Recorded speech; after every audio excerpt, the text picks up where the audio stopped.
తిరుమల సాలకట్ల బ్రహ్మోత్సవాల్లో భాగంగా శ్రీవారికి గరుడ వాహన సేవ సాగుతోంది. లైవ్ ద్వారా చూద్దాం. వాహనంతో అవి పరిసమాప్తమవుతాయి.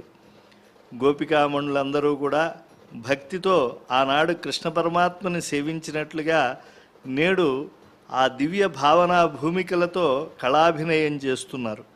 భగవంతుని ఎదుట నాట్యం చేస్తూ నామావళి గానం చేస్తూ ఉంటే గాద్గద్యముతో డగ్గుతికతో కూడిన పలుకులతో ఎవరైతే తరిస్తారో వారికి లభించే ఫలం ఇంత అని చెప్పలేము అన్నారు.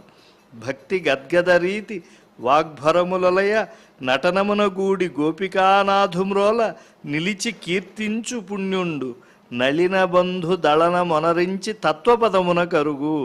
స్వామి ముందు ఉత్సవ వేళ తన్మయంగా గానం చేసేటువంటి భక్తులు సూర్యమండలాన్ని భేదించుకుని శ్రీనివాసుని యొక్క వైభవముతో సమానముగా వారు పరిసమాప్తమయ్యేటువంటి తమ యొక్క ఉత్తమ తత్వాన్ని పొందుతారు అని చెప్పారు.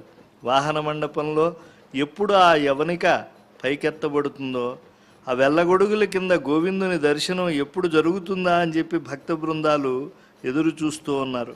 గోదా సమర్పిత సువాసిత పుష్పమాలాం లక్ష్మీ సుహార మణిభూషి సహస్రనాంనాం మాలాం విధార్య గరుడోపరి సన్నివిష్ట శ్రీ వెంకటాద్రి నిలయో జయతి ప్రసన్న.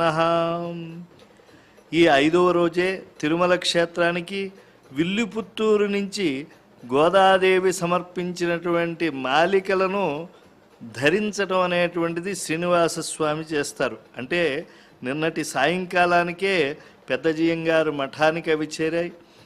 ఆ గోదా సమర్పితమైనటువంటి మాలికలు ఊరేగింపుగా తీసుకువెళ్ళారు. మూలమూర్తి 2 చిలుకలను గోదాదేవి సమర్పించినవి, అలాగే మాలికను ధరించాడు. అలాగే ఉత్సవరాయుడు కూడా ఈనాడు ఉదయం ధరించడం జరిగింది.